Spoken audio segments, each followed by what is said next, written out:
नमस्कार दोस्तों, मेरा नाम अनिल शर्मा है। अब राज समाचार देख रहे हैं। मेरे साथ हैं पंडित ओंकार शर्मा जी, जो अपने आप में बहुत बड़ा नाम है। सर, आपका राज समाचार में बहुत बहुत स्वागत है। बहुत बहुत धन्यवाद आपका। आपको भी बहुत बहुत शुभकामनाएं।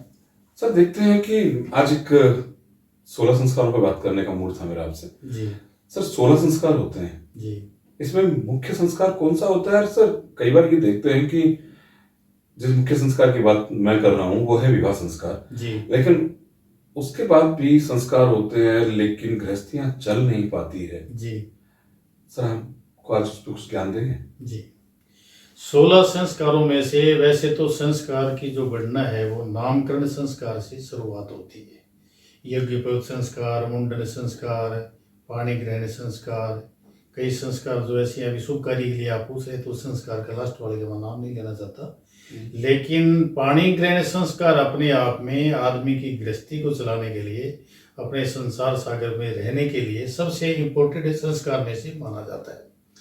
अब इस संस्कार में आजकल जो अपने सुनने में आ रहा है उसमें जैसे शादी होती है तो लड़का लड़की के विचार नहीं मिलते हैं, कुछ समय बाद में माँ बाप से अलग रहने लग जाते हैं, कुछ समय बाद में ऐसी नौबत आती है पति से अलग रहने लग जाते हैं, कुछ समय बाद में ऐसी नौबत आती है कि उनको तलाक लेना भी पड़ जाता है। ऐसी परिस्थितियाँ क्यों बनती हैं, ऐसी नौबत क्यों आती है? अब कई लोग पूछते हैं कि गुरुजी एक कुंडली के हिसाब से योग था क्या? मैं इस बात पे सहमत नहीं हूँ कि कुंडली के माध्यम से योग था। कुंडली की वजह से एक आदमी के योग बनेगा, 2 के बनेगा, 30 के बनेगा, 20 के बनेगा। ये तो संख्या इतनी बढ़ती जा रही है जिसकी कोई लिमिट ही नहीं है। तो सभी की कुंडली में योग थोड़ा ही हो रहा है तलाक का। इसमें मैं मुख्य रीजन ये मान रहा हूँ कि अपने सनातन धर्म में, हिंदू संस्कृति के अंदर, पूर्व जमाने के अंदर जो है ना, सबसे ज्यादा शकुन को मानते थे। जैसे किसी आदमी को शुभ कार्य में छींक आ गई तो छींक का भी लोग वहम करते थे, समझ गए आप? अब आजकल ये शकुन शास्त्र को लोग भूल गए। अब हाँ, लोग अब तो बिल भी रास्ता काट जाती है तो लोग भेद चले भी जाते करता हैं। जाती है। अब जैसे हम लोग विवाह करवाने के लिए जाते हैं, स्टेज जो बनती है, स्टेज पे लोग लाखों रुपए खर्च करते हैं, आतिशबाजी करते हैं, अनेक प्रकार के फूल वगैरह सजावट करके करोड़ों रुपए लोग बर्बाद करते हैं, समझते हो आप? उसके बावजूद जो मेन पाणी ग्रहण संस्कार होना चाहिए, जो 4-5 पंडित विधि विधान से वेद पाठ करके जो करवाना चाहते हैं पाणी ग्रहण संस्कार, जो मुख्य चीज है, उसमें यजमान बोलता है गुरुजी जल्दी करवा देना। तो जहां जल्दी करनी थी वहां तो जल्दी करी नहीं, और जल्दी जहां नहीं करनी चाहिए वहां आप जल्दी कर रहे हो।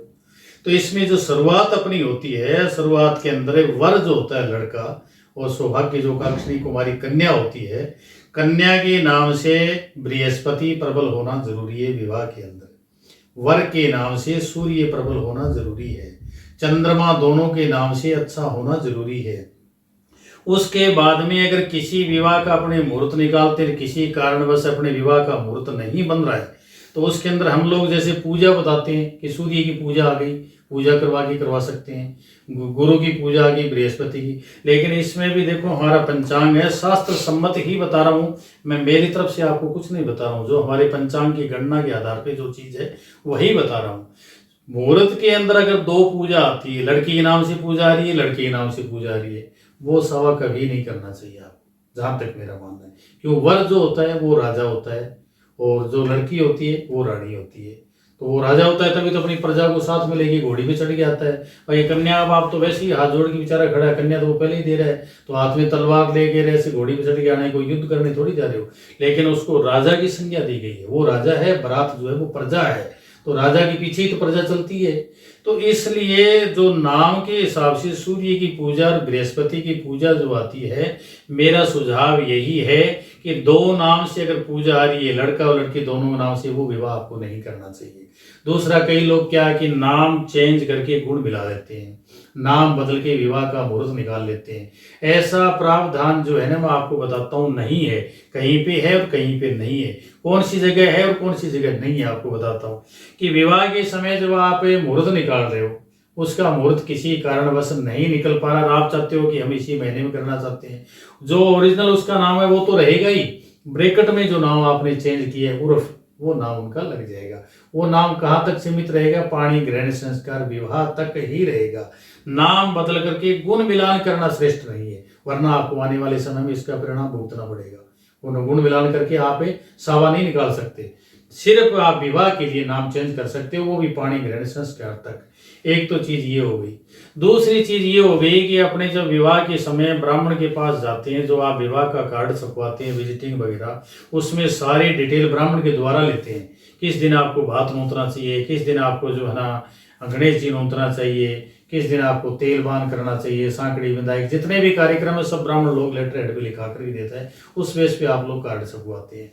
अब मेरा निवेदन ये है कि आपने सारा समय डिटेल वगैरह सब ले लिया आपने कि गणेश जी नूतना इतनी तारीख को, भात नूतने का इतनी तारीख को है, वृद्ध विनायक का इतनी तारीख को है। लेकिन श्रीमान जी मैं आपसे निवेदन ये करूं कि 99% हर समाज का व्यक्ति समय के अनुसार काम नहीं कर रहा है। यानी जो पंडित जी टाइम दे रहे हैं उस हिसाब से काम नहीं हो पा रहा है। नहीं हो रहा है। और हर चीज का घड़ी नक्षत्री तो काम कर रहा है, ना पंडित जी कर रहे हैं ना आप कर रहे हो। भैया आज पंचांग में आपने पूछा तो मैंने इसके अंदर लगन निकाला, लगन निकाल के वर और कन्या के दोनों नाम से देखा कि श्रेष्ठ कौन सा है। चौगड़िया मैंने देखा, राहु काल को मैंने उसको त्याग किया, भद्रा को मैंने त्याग किया। मैंने इतनी मेरी गणनाएं निकाली, कैलकुलेशन निकाली। किस लिए? सिर्फ आपके उज्जवल भविष्य के लिए, आपका दाम्पत्य जीवन सुख में रहे, आपका विवाह अच्छा श्रेष्ठ रहे, आपको आगे बढ़े, आपकी विशेष उन्नति हो। इसीलिए तो सब चीजों का संशोधन किया, तभी तो निकाली मैंने। लेकिन उस चीज को आपने पालना नहीं की समय के अनुसार जो है। अब अपने जो चाक बात के लिए जाते हैं तो शास्त्र के हिसाब से जो कुम्हार या कुमारी जो भी होती है वो मिट्टी के गणेश जी बना करके लेके आते हैं घर पे।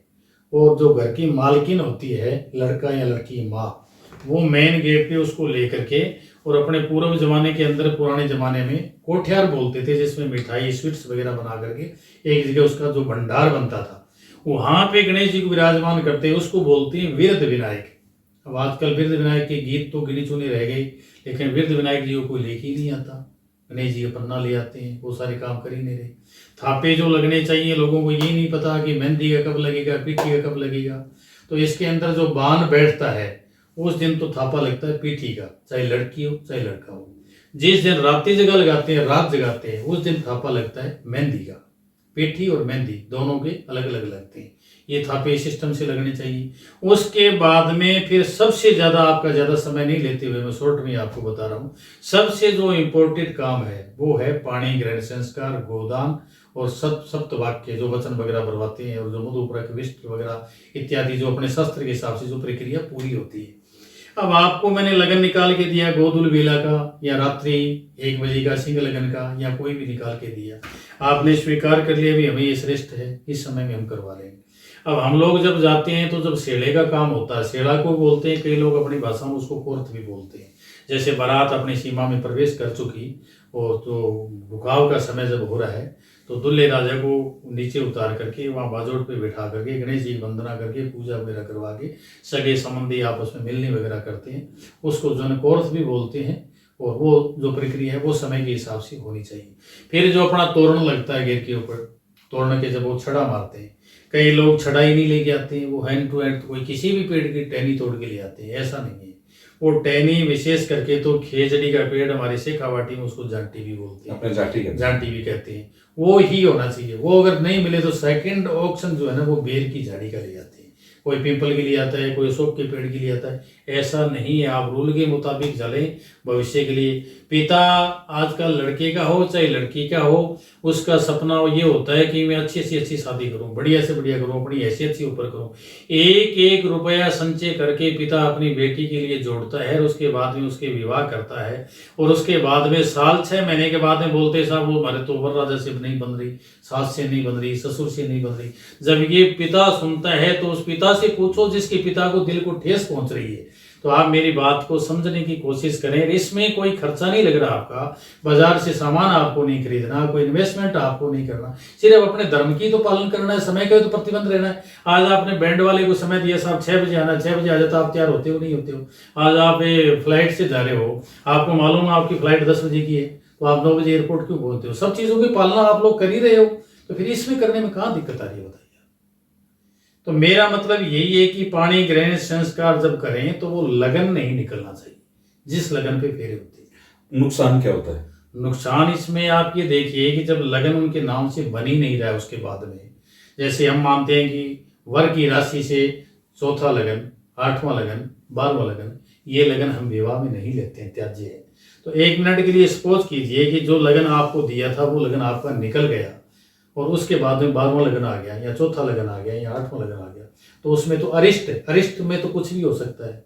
अरिष्ट कारक जो योग बनता है वो इसी वजह से बनता है, तो ये नहीं निकालना चाहिए। दूसरे, आज मॉडर्न टाइम के हिसाब से भी मैं आपको बता दूं, जो अंग्रेजी तारीख को मानने वाले हैं, ज्यादा करके अंग्रेजी को ही मान रहे लोग हैं, उस हिसाब से भी तुम्हारा विवाह श्रीकर करनी नहीं है।